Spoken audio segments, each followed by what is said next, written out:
This is Purge bringing you guys a awesome match from the GosuLeague. It's going to be mouz versus GL, and I'm here with LD. How are you doing, man? How long I've waited to hear that intro and be part of the casting team. That's the first time, I think, that you've officially been part of the Purge Gamers cast. Hello, everybody. This is LD, and I can't do it. But that's pretty close. Yeah, that's pretty close. It's good to be here. We have mouse sports who are playing under the tag of Absolite Gaming. Not sure what's going on with that. Last time I cast them for GosuLeague, I think it was for Playday 1. It was Bambo plus 4 stand-ins, but they do have a couple of their players who are rostered now. Black, as well as Alex, are playing for them. Although, is Black still on the team? I mean, I know he's sort of bouncing around, playing for a lot of different teams, but I know at least Alex and Bambo are supposed to be officially rostered for this lineup. And then you have Leaf and Armen, who've been playing most recently before this for Ubelest, before that for Panzer. So they're all over the place lately with the roster. Yeah, Leaf and Armen, I believe, have been playing very heavily, actually since the start of the beta. A little bit before that as well. They had a Dota 1 team that was doing decently well. And then they shifted that over to a Dota 2 team, and they eventually disbanded when they dropped Panzer. And I guess they're trying to get back into a team, because right now they're playing for the mouse sports lineup. And we're not really sure where roster things are going. Everything's really chaotic right now, guys, just because you have to look at it this way. It looks like there's a lot of teams disbanding and reforming, but you have to realize that all of the dysfunctional teams have been not disbanding for 6 months because they were trying to get to the international. So once that's over, they can say, okay, fine. The big tournament's gone. We can finally shift our rosters to where we want them to be. Yeah, and Mouse was definitely a team that had roster issues going into the event. They weren't practicing as much as they wanted to. There's sort of internal disagreements with the players at the event. I heard some rumblings about not everyone being really satisfied, and they actually did pretty well, I got to say, for a team which had so many of those issues. Yeah, they looked really good in that series you cast of them going up against World Elite on the play-in game. But it's a team. It was one of the teams that I think we all expected to see at least making some changes. Honestly, surprised that they haven't completely disbanded, just because it seemed like they were one of the teams where they just might be at that point. But we're really plowing through this draft. Both teams are not wasting any time. And for mouse sports, they're going to something we've seen a lot of them lately. It's going to be Black's anti-mage. And I think Armen has been playing solo mid for them. At least he did the last time I cast them. So I assume he'll be handling the TA. Very strong laning heroes. Very elusive lineup for mouse sports so far. I do like the Leshrac plus Rubik at the moment. Not to mention Nature's Prophet on top. That gives them tons of pushing power. And that's one of the ways to beat a hard carry that you don't want to deal with, is you just end the game so that you don't actually have to play against them anymore. One pick that I'm very curious about is actually a Lycan first round ban. Have you seen any team draft the hero yet? I heard that he got drafted once, but I haven't seen him in action, whether in a pub game or anything. I mean, people are just not touching him right now, in my experience. I saw him get played. I actually cast a Pinoy Dota 1 game just after the 6.75 patch. And he got picked, but in Pinoy Dota, there's always 2 tri-lanes and then 2 very strong solo heroes. And so Lycan was in the tri-lane, and let me just tell you, he is not a strong tri-lane hero by any means, especially after the changes. The wolves just die instantly, no mobility skills, or even the damage isn't that great until he gets the wolves and the R leveled up. So I think he has a place, but he really has to be your safe lane farmer, and his presence in the lane is just not that strong. What you can do is run him in the lane and then rotate him over to the jungle. So it's not that he's not a viable pick. He's just not very versatile, and I think that's why we're seeing a lot of teams reluctant to pick him up. Plus, if our hero gets smacked that hard by the nerf bat, a lot of teams just be like, Ice Frog doesn't want us to pick this hero. This hero seems a lot weaker, and even if maybe it could fit into some lineups, it's just it's not something they really want to mess with. But I guess in this case, Gamers League just doesn't want to deal with Lycan. Some teams, there's just certain heroes they don't want to play against, and they pick up an Undying and a Bat Rider. Wow. Oh, man. 6.75. I am excited for this. Yeah, it's so cool to see the metagame shift. And if you guys haven't been following Dota very long, this happens constantly. And by constantly, I mean a couple times a year. And it really does make things awesome, because as you look at it, there's a lot of heroes that are shifted in that wouldn't be drafted before. And mostly that's Undying and Bat Rider. Now, Undying, I don't believe, got any buffs or nerfs at all. He was exactly the same as the previous version. But Bat Rider, I've seen Bat Rider like 4 times in the last week, something like that. It has really been a lot of matches out of Bat Rider so far. So pretty cool to see Bat Rider drafted. I assume he'll be a solo mid, and against TA, he's pretty good actually, because he does do damage over time with Firefly. He will at least threaten Templar Assassin's life a little bit. It's actually, I would say it's one of the few heroes that can actually beat TA in lane. Mid lane, it's a little bit tougher, even with the But Batrider got a ton of buffs this patch. The strength gain for me is probably the biggest one, but even things like the turn rate, Firefly last stamp you died, I mean, all those little things, as it looks like we are going to have a remake here, that just make him stronger in the lane. And I think really his biggest issue is he's a hero that has to be in the middle of the fight, or has been in the past, that he has to be in the middle of the fight, but he's not actually tanky enough to do so. But with the strength gain changes, he really is. You know, like you mentioned, the damage over time shuts down TA quite hard. And even in the mid game, you can just jump in, isolate her immediately, and just having that lasso to work with, not only against her, but also against a hero like Anti-Mage. I think this hero is, it's sort of like a Storm Spirit, except his laning presence is just much stronger. In terms of a hero that can just isolate, lockdown, and pick off these mobile but relatively squishy heroes. Yeah, and that's how he was drafted a lot. Maybe 6 months, a year ago, something like that. Batrider was a common pick, and he was used just to shut down BKB targets. And like you said, that's great against Anti-Mage, because it's a 3-second disable at level 1, I believe, scales up to 4 seconds, and that is exactly what you need to shut down somebody who can blink. And his animation is decreased a little bit, but either way, great ganking hero for those things. Plus his strength gain now is insane. You got an extra 0.7 per level, which gives him a lot of HP every time he levels up. So that's like an extra 10 HP at least, which is will add up pretty significantly. So yeah, you know, the other hero I really want to talk about is the Undying, because this hero, I'm looking at this lineup, I think we could see an Undying tri-lane and a solo Batrider on Prophet. We could see them maybe run an off-lane Prophet and, you know, a defensive tri-lane, but they definitely have options with the picks.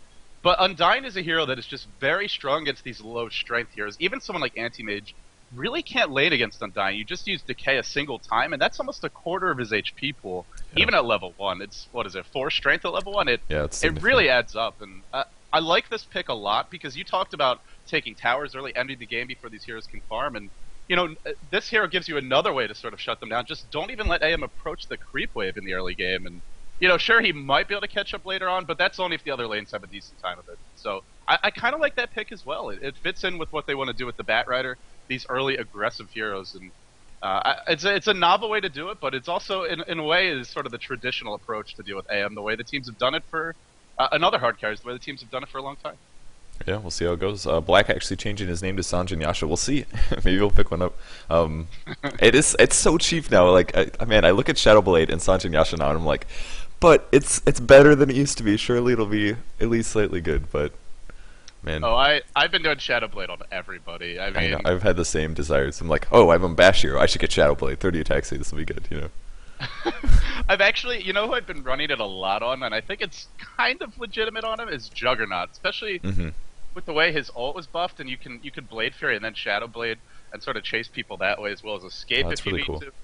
I think that's not bad.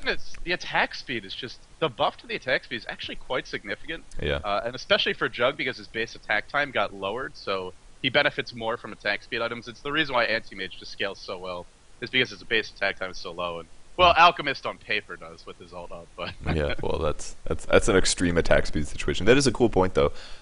Most of the attack speed being awesome. If you think about it, there's really not that many items that increase your attack speed, and there's plenty of items that increase damage. So it's kind of nice to have something that does a balance that isn't just a straight agility item that can be used on a lot of heroes.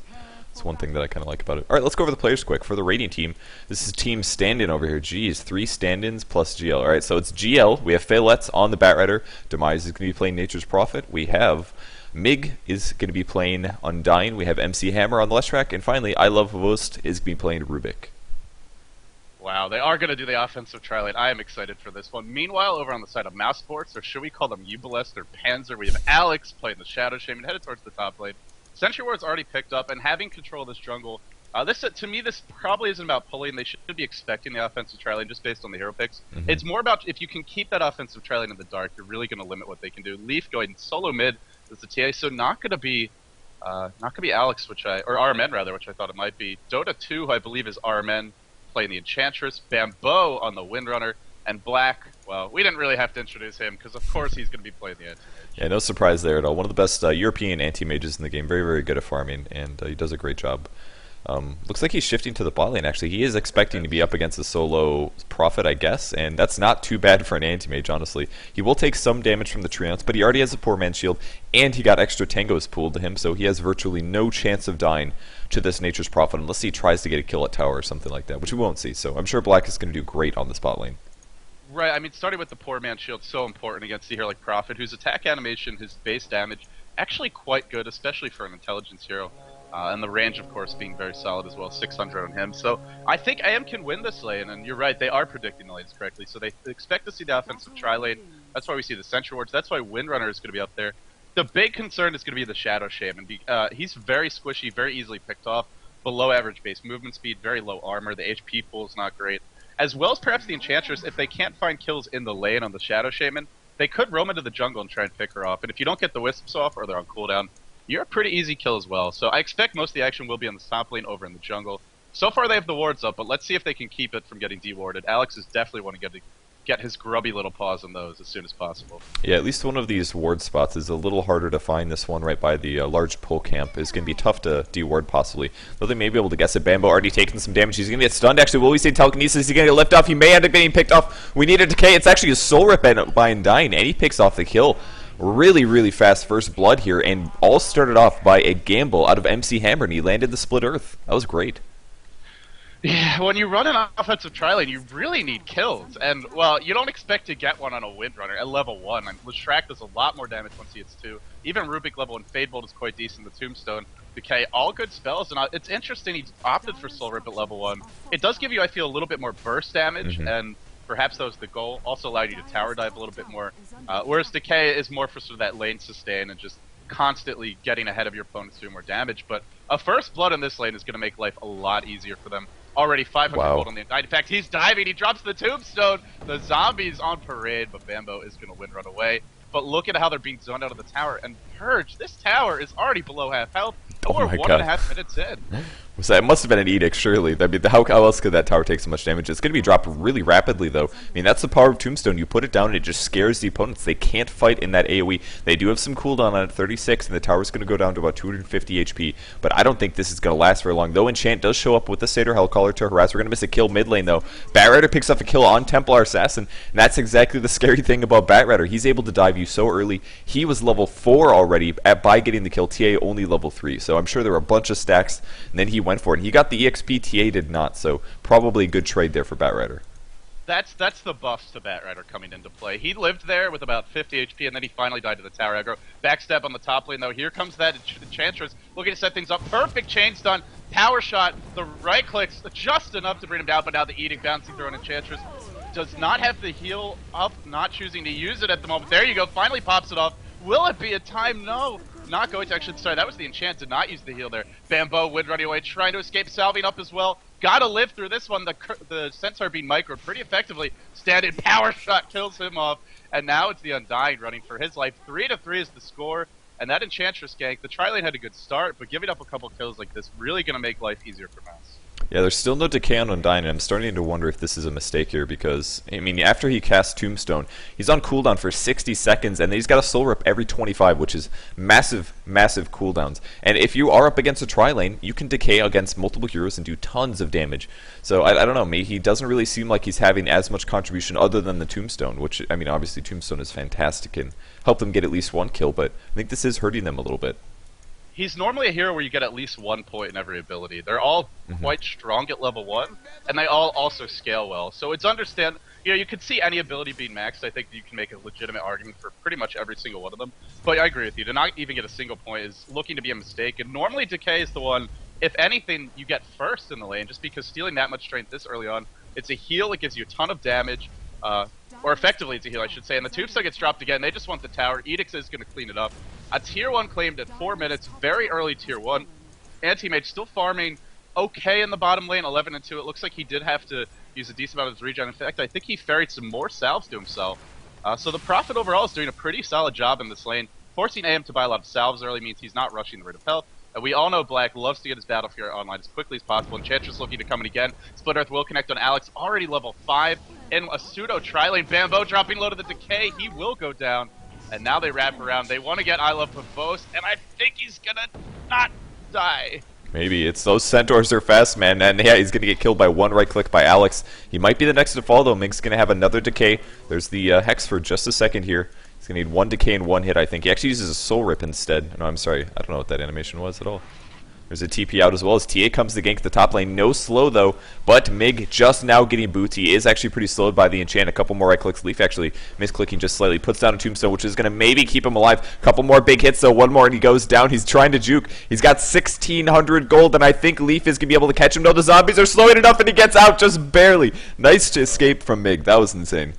Oh, those zombies. You know, like when the chase starts, zombies are very deceptive because it's only one hitting you at first, but all of a sudden you start chasing, the fight goes on for 5 or 6 seconds, and there's just an army of them wailing at you. That was only 2, but it was enough to slow them down. If there's a bigger fight, you might have 5, 6 zombies on you, and you're lucky even to be able to move.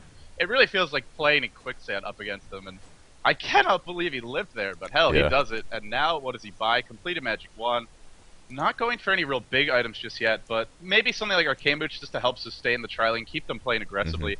I'm a little concerned though. Leshrac level 3, Rubik level 3, these are pretty level dependent supports, and they're not getting much right now. Middle lane, TA taking a lot of damage from the Batrider. The lasso, 4 stacks, this should be a kill, but who's gonna die first? Just kidding, it will be Leaf. Oh man. Batrider just crushing TA, and you know, I feel this hero's up there, if not stronger than Vetamancer dealing with their lane. Just such a powerful counter. Yeah, Shadow Shaman gets the kill on Nature's Prophet on the bot lane. That was with help from Anti-Mage there. But yeah, you're totally right. Batrider is actually very great against TA, and it's not just because of the multiple damage sources that kill the shield, but also because you can actually last hit your own creeps. And one thing TA does very well is you pop Refraction, and then you just deny everything. But since Batrider can also buff his damage from Sticky Napalm, he can get comparable or greater last hit power on his own creep. So it works out very nicely. I'm completely with you there, and for the moment, the pressure continues. Top, dive onto mid, Batrider trying to escape, he will be able to TP out, Prophet ult just... sorry, that was on the Radiant side. Nope, nothing to look at here. And now the Edict onto the tower, the Glyph gets forced. I believe this is the first Glyph of the game, actually, for the Dire. Bambo running for his life. Zoned out by the zombies, now Decay as well. Undying really not going for the kill, just trying to zone him out of the lane. But without a creep wave, they should be forced back. In fact, Enchantress level 5. TA only 6, but the one thing about TA, she's quite a comeback artist, really not that item dependent, and here she goes on the top lane, looking to dive in towards the Undying. Trap number 1 gets dropped. Where's that meld auto tech? There you go. Only the level 1 meld, not doing too much. The Split Earth connects, and look at the decay, keeping them alive, keeping them fresh. If you had the Tombstone, they could probably turn and look to get some kills, but without it, they will be forced back. Power Shot is going to connect again. Split Earth slowing down Leaf. Just so annoying to try and catch him out. And there are 2 heroes tackle from Bambo. It's only level 2, but it might be enough. Turns around for 1 more decay, catches 2 with that. God, he's so tanky, but just not tanky enough. And now the tri-lane in shambles. There's another meld auto tech. This should be at least 2 kills, maybe 3. There's 1 more trap. There's a magic wand. They're going to dive all the way for this. Meanwhile, in the bottom lane, it looks like Anti-Mage managed to get the tower, and there's Shadow Shaman cleaning up that 3rd kill. The entire tri-lane killed off. Where was Batrider in that fight? He had a TP. I'm not sure if it's on cooldown. Undying rejoins the fight. The zombie going on to Bambo. Not going to be enough. The chase now goes the other way, and it's probably going to be a couple of kills. I think. No, demise. Oh my god. Alex just sniping him with the nuke there, and Leaf turns around again, just back and forth. I feel like a ping pong ball at this point, and we're not done yet. Or are we? The Prophet ult. Leaf is going to drop down, and now finally Enchantress might go as well. Split Earth canceled. Split Earth is going to hit through the tree line. What a beautiful Split Earth from Leshrac. Finally, Batrider shows up to the fight and says, hey guys, I heard you called for the Batman. And he's got 1,400 gold, so he's getting very close to a Blink Taker. But what? God, that was a crazy team fight. Started by Tier 2 Dire side, and then just back and forth as we saw buybacks. Very surprising to see Nature's Prophet get killed, actually.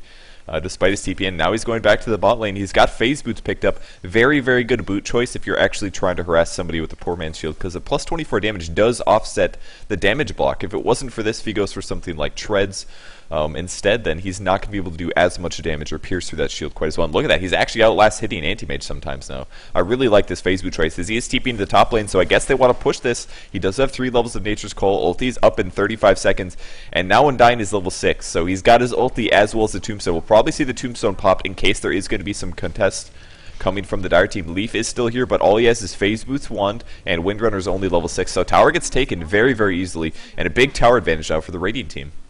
You know, one concern for this Dire squad as far as their team composition goes is that they don't have much to shut down pushes. Shadow Shaman's Ether Shock pretty short range, although it is good at killing off creeps. And then more importantly, the wards have a very long cooldown. Aside from that, you can throw a couple Enchantress creeps into the way, but until you get items, the Smoke Gang comes in though, and Leaf is looking to be dead. Edict is going to hit him. Even with that cast animation that got added, doesn't matter. Easy kill. Bat Rider's Firefly, when he uses it, plus Edict, TA I feel is going to have a really tough time in these fights, especially when they're playing 4 or 5 man Dota. AM is continuing to farm bottom. Black has 500 gold in the bank. He's gone back for the Magic Wand, which is a nice item against all these casters, but will further delay what is looking to be a very late Battle Fury, if he even goes for it. I'm not sure he has the time to, honestly. Once this Radiant squad gets a mech, which Demise is probably going to go for next, I assume he will anyway, I'm not sure what they could do to really stop this push. If you bait out the Shadow Shaman wards, and they're going to be dropped bottom, here comes the push, Shackle on 2, but that's only delaying this, and this tower is going to fall as well, so that's now 4 towers down in only 10 minutes. Yeah, it's going to make it very hard to teamfight for them. I mean, once you lose the first couple and you can't contest anymore, then they have easy times taking the next couple towers, especially if you look at their heroes. They don't really have that many great teamfight heroes. They're really relying on a hero like Shadow Shaman to do a lot of their teamfight, whereas the Radiant team has heroes like Undying. Even Bat Rider can be very, very serious, especially now that he has his Blink Dagger. He can pull at least one person out of position and just do a ton of magic damage within the teamfight. So that's something that mouz is going to have to constantly be concerned about here.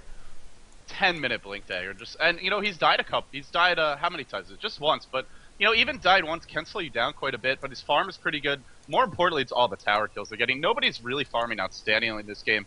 In fact, 11 minutes in, Black only sitting at 47 CS, so it's just not a game where there's been much farming. And now that the Blink's online, look at him already up to almost over 1100 health, not far off of 1200, and he doesn't really have any strength items. This Blink Dagger, I feel, is going to be big problems. mouz are going to have to try and bait out some good fights. If they get caught, things snowball very quickly against a hero like Bat Rider. Yeah, I like how he's using Flame Break to harass and heal or last hit a little bit. It's really working out, keeping him a little safe. He still has a DD as well. And now 3 heroes mid as they want to push and maybe try to take a tower. They actually don't have Shadow Shaman wards. They use those on the tier 2 bot. The Radiant team is sitting with 3 players bottom, so are they going to be able to take this away from him? Phaelats is slowed. There's the mini stun as well as the Hex. Couple right clicks. There's the Shackle. They're taking AoE damage, but it is not going to be enough HP. And they have to actually run out of Firefly because it stays after he dies now. Very slight buff to Bat Rider there. That is going to do some nice damage to these guys. Man, Leaf and Alex dropping Leaf dropping well below half health. Alex was down around half, and then he did use the Magic Wand to heal up there. And that's just the Firefly. I mean, the Prophet ult came through, did a little bit of damage, I think, to at least 1 or 2 of them. They are going for the trades. I like the fact that they're trying to just get these pickoffs, though. That's really what their lineup is built around.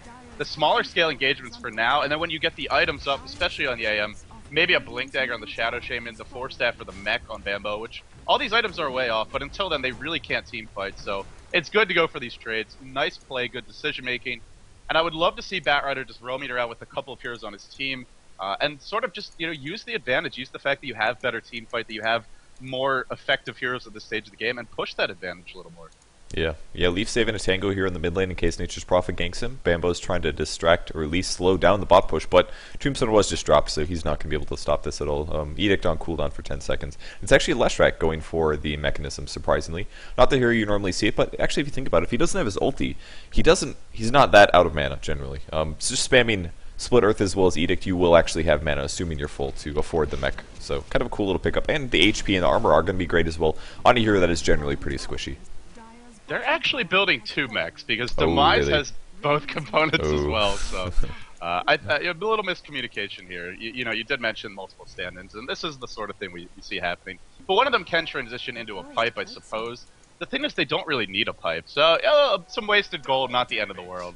But hopefully they'll sort of buckle down because this lineup, if you give mouz too many openings, they have heroes that really snowball that are hard to fight in 1v1. So you definitely want to be in a position where you can just keep on pushing 4 or 5 and maintain your advantage that way. Yeah, that's definitely what they need to do, I agree. Enchantress continuing her jungle. Treads is actually her choice. And she has 1,300 gold, so taking some time to spend some gold here, but see what she decides on. Kind of surprised she has so much saved up, though. If we look at Antimage, he's got 1 assist and 71 last hits now. Doing a decent job on the top lane. He went for Treads, Poor Man's Shield with a Ring of Fell. So it does look like he will go Battle Fury. Oh, they get a courier kill. Phaelats blinking into that one. Nice pick up there. Going after Alex. Alex has to run. Going to have 2 stacks coming up here, and still a little bit of Firefly, but he's actually going to retreat. A little worried as the Radiant team is now pushing bottom. He's going to meet up with this team again. They can just take the tier 2 tower, and that's good enough advantage for them. So this is the last outer tower in 13 minutes, and now I feel you can transition into Roshan. You should have at least one of your mechs up, or just keep on pushing. I'm guessing they just want to force TPs back, but with the Tombstone, you can really fight under the enemy tower, especially with Bat Rider with the Blink. If they get 1 or 2 picks, this might mean Rax. There's no glyph. At least maybe force buybacks. It's weird to check buybacks this early, but I think we should do so now. And I'm not sure if the Dire actually have any. TA might have one. Shackle on 2. Profitable bounces through. And now the tower under siege. Look at the tombstone blinking for Batrider. TA is going to die. Alex as well. Splinter catches 2. No, Alex lives. Bambo lives. Black blinks away, barely surviving the urns. The auto attacks from Leshrac might be enough. I think I will be a kill. Shackle into again. Oh man, the Radiant overextending there. Bambo turning this fight around. The tower is alive, and all in all, Purge, I gotta say, that went pretty well. In fact, they might get more kills. Leshrac is gonna fall down. 3 for 1, not a good trade. Everybody barely living. In fact, 4 for 1 with the last kills picked up by Bambo. That is a disaster this early on. That was such a clutch hold from mouz. That was so important that they won that team fight. I mean, there just wasn't enough tank. They were fighting past the racks a little bit, and most importantly, Undyne actually got picked off pretty easily. He was sitting really low the entire time. That's as a result of his item choices, which were mostly towards having a lot of mana. And then that huge shackle from Bambo that allowed them to grab the 2 kills, and that started everything off. Once Undyne is dead, that's pretty much it for their push, because they had to back out. And did Anti-Mage buy back? Yeah, they did force an AM buyback. Okay. But even still, he did get a kill, I believe, at the end, or at least an assist at least. Getting some assists out of it is not the end of the world. And this will get them closer and closer towards Battlefield, because that's where they need to get. They need to get the anti-mage farmed. So if they can delay this game, they will be able to pull it out late game. So that's what they got to do. Oh, Bambo gets caught. Wind running away. Force staff already used. He grabs the DD, but we see another Miracle 2 here. Shackled. No, not going to be able to find 2. Somehow catches MLG. I don't know how he does it, but the Firefly, he is going to drop. And, you know, in spite of kind of a failed push, he still needs the Battle Fury, like he said. And all that really does is allow them to stall the game more effectively. It's not going to win them the fights. So they still need that next layer of items. And I feel even a couple of more slip-ups here for mouz. And in spite of Gamers League not playing perfectly, their lineup is just so strong right now that they might be able to just bulldoze their way down mid. Yeah, and that's what they're going to try to do so now. And if they can take a Rax right now, that's massive. 15-minute Rax, yeah, I think that's going to be pretty good. Does delay or reduces the amount of farm that you get for the rest of the game, so that's exactly what they need to pick up here. Mid tower gets taken out. Edict as well, doing the damage. Leaf's going to show up. He does have a Blink Dagger, so at the very least they could burst down maybe some of these squishy heroes. I'm looking at you, Rebecca. He has Wind Run right now, though, which is going to keep him pretty survivable against those possible TA jumps. He's going to put the trap down, sets it off immediately, and they're just kind of delaying here. Black's going to actually TP back, so I guess they're getting ready to fight. Black picking up mana first. There's the Tombstone. Ulti as well from Undyne. There's the Decay. Right clicks, and they're going to pick off somebody right at the start. That was Shadow Shaman, not even able to drop his wards. He buys back immediately. Bambo has the DD saved up, by the way. He's going to power shot the wave, doing some big hits. There's a Shackle on 2 heroes, Demise as well as Mig. He goes in, Anti-Mage does an ulti, right-clicking on I Love Havos, and I Love Havos goes down before he even gets the Wind Run off. Slight mistake from him there, blinking, and they're still fighting Nature's Prophet, and they're going to hold it again. I can't believe it. This time they got a tower, but...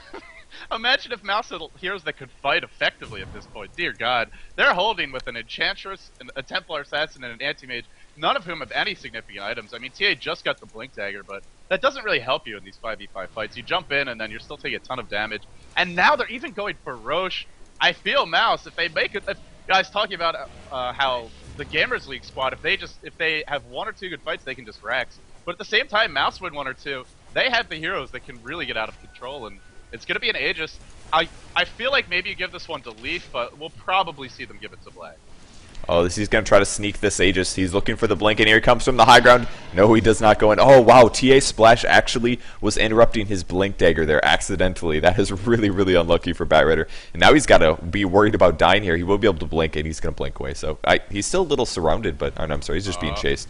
He's got 10-second cooldown actually on blink, but at this point, the backup will be on the way, and they're actually going to use smoke to get there a little faster. Have you seen this new smoke animation, by the way? It looks pretty cool. No, I haven't seen it. I'll have to keep my eye. Take a look in bottom Radiant Jungle right now. MC Hammer as well as supposed to have it on. It's like this little... It actually looks like they're smoked now. They have smoke on them. It's cool. Yeah, instead of just sort of being like foggy and confused. Invisible, kind of. Ethereal. Yeah, I like it's it. pretty sweet. Enchantress close to her Aghanim Scepter as well, by the way. So that's what you spend your money on. We'll do about 300 gold and she'll have to finish, and that's even more carry potential, by the way. She's going to get caught maybe by Mig. He puts a Tombstone down to put 2 zombies tops. Actually, only 1 zombie on the Enchantress.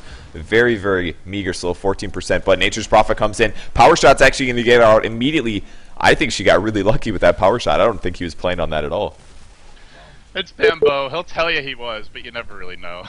There's a Necro Book up on the Undying. You know, dropping the Tombstone like that, I think it works out okay here, but you really, to me, it's very much like Shadow Shaman wards, where you really want to drop the Tombstone when you're pushing a tower. You don't want to get caught wasting it on a hero kill, because even if they get that kill, it's not enough to just guarantee they can go into the high ground. The Glyph is up again, But I think we have at least one here with buyback on the Dire side. No, actually nobody has it, so if they lose here, buyback also on cooldown for Shadow Shaman. This is probably going to be one, maybe 2 lanes of Rax. Remember the bottom lane took a bunch of damage, and here comes the big army of creeps. Leshrac in the front lines, not sure he should be. The wards get dropped. Are they going to lose this to the minions? The glyph is forced out, and this is tough at this point to defend against this push. Now they're going to hold it at least, but the Serpent wards go down, so the Radiant team's going to wait till those time out and then push on in again, because those are a serious source of their damage at the moment. That is shutting down some of their heroes. But Enchantress has her Aghanim Scepter. Black has taken a tower on the top lane while they were busy, and he may try to pressure the next. He's got 3k in the bank, which is going to be buyback if he does die, and he TP's back now because they know the push is coming in soon. Batrider. Oh, Batrider gets caught picked out by a beautiful shackle. Leaf blinks into that, and now everyone's in a headlong retreat. Black probably won't have to buy back. In fact, I think he's going to buy that next item soon. Bambo thrown back towards the wards. The wards were stolen by Rubik on the low ground, but it doesn't seem to matter, or does it? This is an angry Undying, and they're not able to kill him off just yet. Sprout up in place, holding anti-mage there, but surviving for the moment. Shackle not really going to connect at all. Demise trap gets dropped for him. Leaf slowly being mauled by these minions, trying to TP out, not going to get it, and now finally, it's basically Undying on his own. Batrider's coming in, but he's too late.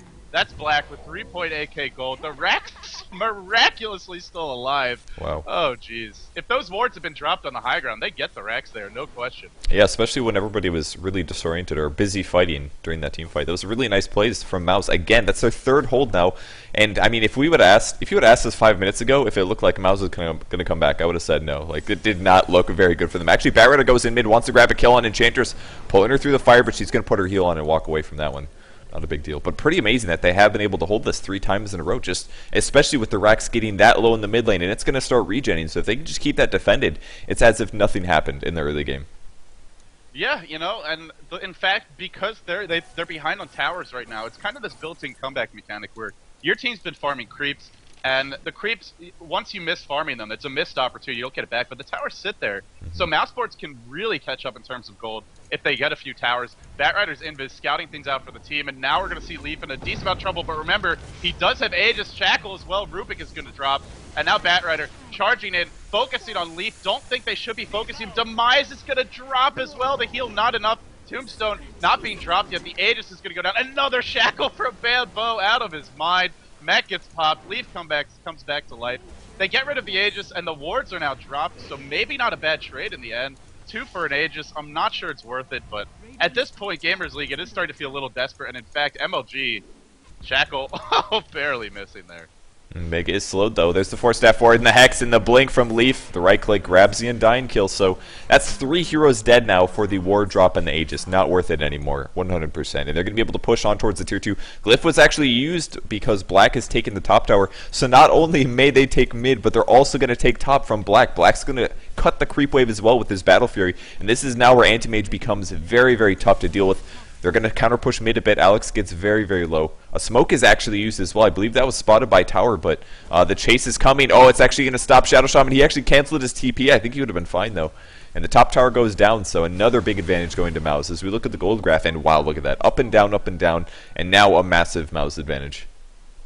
Yeah, and also the experience graph. And normally you don't want to read too much into the experience, as it does have diminishing returns, but that kind of a swing, I mean, look at the level discrepancy right now. AM is level 16, even that Enchantress is 14, and with the Aghanim Scepter, you pretty much, the supports at this point, the Radiant supports are the squishy ones, and Double Mech is really not helping that, as they don't stack up too well. But Prophet with the Necro too, they just want to try and brute force things mid, and at this point, I don't really think you have another choice. Yeah, it looks like Prophet did actually sell his buckler as well as his headdress. He said, well, this is not going to work out. I'm going to have to, unfortunately, just sell these for half of the gold and pick up the next item, which is going to be a Necro 3. So definitely makes it tough for him. That's a big gold loss. That's like, what, 700 gold at least? Just from selling those items. I mean, maybe they would have been able to win the fight or the push. There's going to be a Shackle on 2 heroes. They're going in. Mega's going to die immediately here. He doesn't get to do anything. Oh my gosh, I love Vos also dead. And now Batrider chasing. He blinks away. More blinks against Demise, and he's going to have to sprout and TP, but that's it. Power shot on him, and Black, I don't think he's going to be able to get away from Black unless Batrider can do something. He uses Firefly as well. The rest of the heroes, 3 heroes dead at the moment. They're trying to run for their lives. Black waiting for Blink. He's going on the Prophet. Can he ulti in time? No, he doesn't actually. Prophet gets out, and now comes down to Batrider. Can you survive, Batrider? There's the one hit, and he blinks away. He wanted to really shut down that Blink for 3 seconds on TA, and who has a BKB, by the way. Wow. I think perhaps the viewers should take a look at Enchantress right now because she's got a Mask of Madness. And this item it's actually very effective on her if you're chasing. If you're trying to run away, you're dying instantly. But if you're chasing, the move speed, the attack speed, with impetus, you just instantly melt the opponents. Well, it's looking good for mouz, but Black gets caught. Might go down 4,500 gold. Bad time to die. He may even be forced to buy back, which would be a real disaster for him. A lot of gold potentially down the drain. Enchantress, the Mask of Madness, will help her escape this time. TPing out on the high ground. Will they catch her? No vision, and she will escape just barely in time. I think you barrel down mid and try and force that AM buyback. Yeah, they almost did get her, though. I think he was in Firefly, so they did have high ground vision, but Rubik's TK was on cooldown, I think. So very, very close for Enchantress not getting killed. But yeah, it does work out. People have talked to me about this before. They said, yeah, Mask of Madness, and actually use it against anti-mages because Impetus does pure damage. Therefore, if you just find the guy that you want to kill, you pop on the Mask of Madness, you throw out Impetuses really, really rapidly. You should be able to score kills. Bambo out of position, though. It's going to force Seth and use a Wind Run. There's actually no ulti from Bat Rider since it was used on the anti-mage who was out of position. And he's just trying to come from the other side. He just might be able to, but they want to fight this. And anti-mage has 16 seconds left. He's got 4k in the bank as well. So as he respawns, he may be able to pick up a Yasha or something like that. They're trying to backstab here at the moment, and I think this is going to go pretty well. Bambo looking for demise. The wards were dropped defensively. The imps, look at Leshrac, just melts instantly, and now it's a headlong retreat. Shackle on 2. Oh, they are so royally screwed now. Bambo trying to survive. He does get picked off. TA picks off the Rubik as well, chasing after demise now as Black wants more mana drain on Mig, and there's the Shackle. That looks really bad for Undyne. Anti-Mage blinks in and stops it, and they pick up everybody. 5 dead. Windrunner ends up dying, but pretty understandable considered how aggressive he was, and good game is called from GL. Awesome defense out of mouz this game. Unbelievable. Really, for me, I think the MVP, at least in those defenses, it's got to be Bambo, right? How many two-hero shackles did he hit? I want to say like 75, 80% at least. And even when it wasn't leveled up in the early game in the top lane, he's hitting quite a few. Masterful defense by them. And honestly, let's be frank as well. Gamers League had an opportunity to get that Rex quite a few times, first in the bottom lane, then on the mid, and they made a few slip-ups along the way, but mouz, really, they're the ones who deserve most of the credit, just capitalizing and really punishing those blunders. Yeah, they really did an awesome job defending those team fights. It's exactly what you need. 2 to 3 1 team fights when you're that far behind. And then it's just a short period of time until your carry potential kicks in and you are able to start swinging those team fights. So a couple less mistakes from Gamers League. Maybe they shouldn't have dove quite as far in their first push in, not make those mistakes on Nature's Prophet with item choices, and maybe they would have been able to take that first Rex and just really cement their advantage. But that's not what we saw there. mouz is going to take the win, Game 1 win against Gamers League, and we'll be back in just a sec, guys, with Game 2. Once again, my name is Purge, and I'm here with LD from Dota Commentaries, and we'll be bringing you guys Game 2 in just a second. Don't go anywhere.